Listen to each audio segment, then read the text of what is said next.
1976 সালে 27 June Tel Aviv থেকে Athens হয়ে প্যারিসগামী এয়ার ফ্রান্সের ফ্লাইট 139 আকাশে ওড়ার ঠিক 8 মিনিটের মাথায় হাইজ্যাক করা হয়। এয়ারবাস A300 টাইপের এই বিমানে তখন 258 জন যাত্রী এবং 12 জন ক্রু উপস্থিত ছিলেন। হাইজ্যাকারদের দলে ছিল 4 জন চরমপন্থী।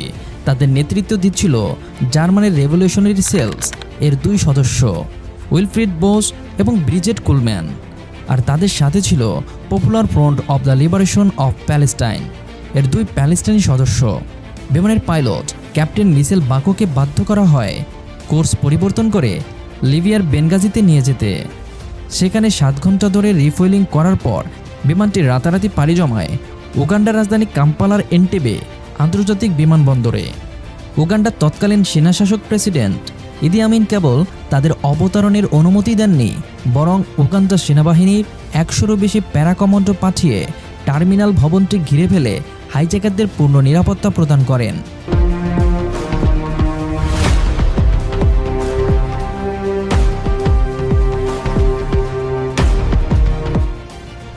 The demands and the segregation. 29 June হাইজ্যাকাররা তাদের দাবি আনুষ্ঠানিকভাবে ঘোষণা করে। তাদের প্রধান দাবি ছিল ইসরায়েলের বিভিন্ন জেলে বন্দী থাকা 40 জন প্যালেস্টাইনি সদস্য এবং পশ্চিম জার্মানি, কেনিয়া ও সুইজারল্যান্ডে আটকে থাকা আরও 13 জন চরমপন্থীকে অবিলম্বে মুক্তি দিতে হবে। এর সাথে দিতে হবে $5 মিলিয়ন মুক্তিপণ। সময়সীমা বেঁধে দেওয়া হয় 1 জুলাই বিকেল 1টা পর্যন্ত। কিন্তু 30 জুন হাইজ্যাকাররা এক বিতর্কিত পদক্ষেপে হাত দেয়। তারা সকল যাত্রীদের 2টি আলাদা কক্ষে ভাগ করে। একটি ঘরে রাখা হয় কেবল ইহুদি ও ইসরায়েলি নাগরিকদের, আর অন্য রুমে বাকি অইহুদি আন্তর্জাতিক যাত্রীদের। পরদিন ইদি আমিনের মধ্যস্থতায় 102 জন অইহুদি যাত্রীকে বোয়িং 747 বিমানে করে প্যারিসে পাঠিয়ে দেওয়া হয়। তবে এয়ার ফ্রান্সের ক্যাপ্টেন মিশেল বাকো এবং তার 11 জন ক্রু মেম্বার জিম্মিদের ছেড়ে যেতে অস্বীকার করেন এবং জিম্মি হিসেবে থেকে যান। ফলে এন্টেবের ওল্ড টার্মিনালে আটকা পড়ে মোট 106 জন জিম্মি।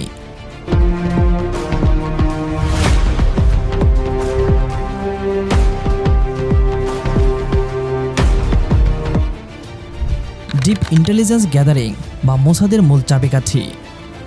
সীমান্ত থেকে 4000 কিলোমিটার দূরে শত্রুভাবাপন্ন দেশে গিয়ে হামলা চালানো ছিল একটি সামরিক আত্মহত্যা শামিল, কিন্তু মোসাদ ও ইসরায়েলি মিলিটারি ইন্টেলিজেন্স এক অভূতপূর্ব গোয়েন্দা নেটওয়ার্ক সচল করে।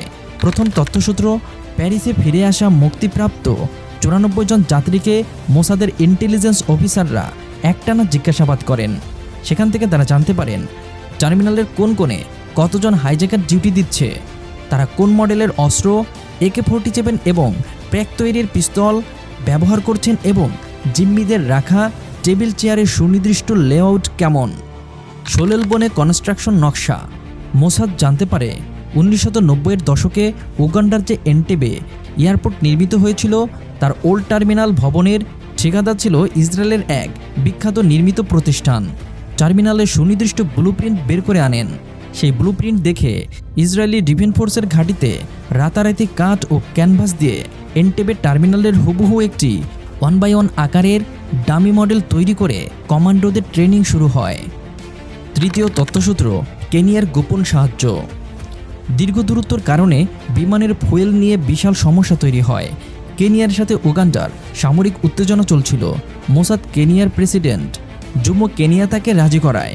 চুক্তি অনুযায়ী ইসরায়েলি বিমানগুলো মিশনে যাওয়ার সময় কেনিয়ার আকাশসীমা ব্যবহার করবে এবং মিশন শেষে নাইরোবির এম্বাকাসি বিমানবন্দরে রিফুয়েলিংয়ের সুবিধা পাবে।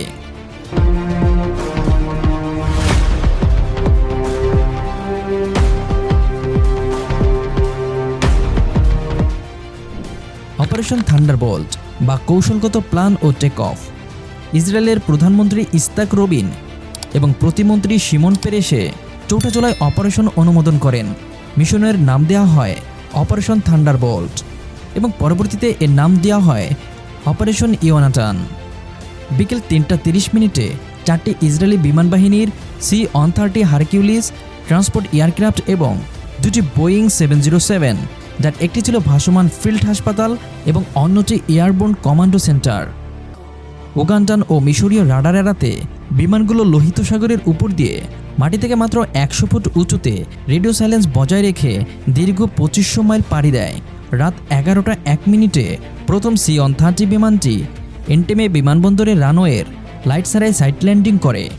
বিমানের পেটের ভিতরে র্যাম্প খুলতেই বের হয়ে আসে এক অদ্ভুত কাফেলা, একটি metallic dark black Mercedes Benz car এবং তার পিছনে দুটি land rover.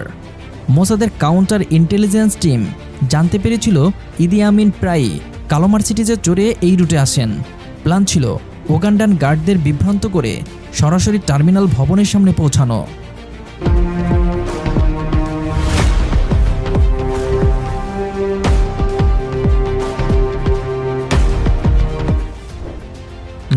Seconds fire fight বা নিখুঁত অ্যাসল্ট।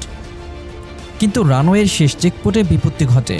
ওগান্ডার 2 সেনা সদস্য কাফেলা দেখে থামার সংকেত দেয়, কারণ তাদের জানা ছিল ইদি আমিন সম্প্রতি একটি নতুন সাদা মার্সিডিজ কিনেছেন। Mission leader lieutenant colonel Yonatan Netanyahu এবং তার সহকারী সাইলেন্সারযুক্ত পিস্তল দিয়ে 2 গার্ডকে শুইয়ে দেন। কিন্তু সাইলেন্সার কাজ করলেও পেছনের ল্যান্ড রোভার থেকে এক ইসরায়েলি কমান্ডো সাধারণ রাইফেল দিয়ে গুলি চালিয়ে বসেন, যা পুরো এয়ারপোর্টে অ্যালার্ম বাজিয়ে দেয়। কমান্ডোরা সারপ্রাইজ ফ্যাক্টর হারানোর ঝুঁকিতে দ্রুত মার্সিডিজ থেকে নেমে টার্মিনাল ভবনের দিকে দৌড়ান। রাত 11:07 তারা টার্মিনালে প্রবেশ করেন। মেগাফোনে হিব্রু ও ইংরেজিতে ইসরায়েলি স্পেশাল ফোর্স চিৎকার করে নির্দেশ দেয়, মেঝেতে শুয়ে পড়ুন, আমরা ইসরায়েলি সেনা। জিম্মিদের প্রায় সবাই হিব্রু ভাষা শুনে মেঝেতে শুয়ে পড়েন। পরবর্তী 99 সেকেন্ডের রক্তক্ষয়ী লড়াইয়ে কমান্ডো 7 জন মূল হাইজ্যাকারকে মুহূর্তের মধ্যেই নিকেশ করেন। তবে মেঝে থেকে ভুলবশত দাঁড়িয়ে পড়া 3 জন জিম্মি ইসরায়েলি ও হাইজ্যাকারদের ক্রসফায়ারে প্রাণ হারান।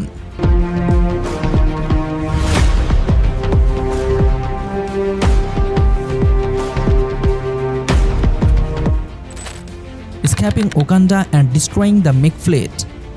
জিম্মিদের উদ্ধার করা গেলেও কন্ট্রোল টাওয়ার থেকে ওগান্ডান সেনারা 82 মিলিমিটার মর্টার ও ভারী মেশিনগান নিয়ে কমান্ডোর উপর গুলিবর্ষণ শুরু করে। এই পাল্টাপাল্টি গুলিবর্ষণের সময় এক উগান্ডান স্নাইপারের গুলিতে বুক ঝাঁঝরা হয়ে যায় মিশন কমান্ডার ইয়োনাতান নেতানিয়াহুর, যা ছিল ইসরায়েলি ফোর্সের একমাত্র সেনা সদস্যের প্রাণহানি। কমান্ডারও জানতেন জিম্মিদের নিয়ে C-130 আকাশে ওড়ার পর উগান্ডার বিমান বাহিনীর সোভিয়েত নির্মিত মিগ যুদ্ধ বিমান তাদের আকাশে ইন্টারসেপ্ট করতে পারে। তাই কমান্ডোদের একটি স্পেশাল ডেমোলিশন টিম রানওয়েতে দাঁড়িয়ে থাকা উগান্ডার বিমান বাহিনীর 8টি MiG-17 এবং 3টি MiG-21 মোট 11টি ফাইটার জেট রকেট লঞ্চার এবং এক্সপ্লোসিভ দিয়ে সম্পূর্ণরূপে ধ্বংস করে দেয়। অপারেশন শুরুর দিকে 53 মিনিটের মাথায় উদ্ধারকৃত 103 জন জিম্মিকে প্রথম C-130 বিমানে তুলে উগান্ডা থেকে নাইরোবির উদ্দেশ্যে উড্ডয়ন করা হয়।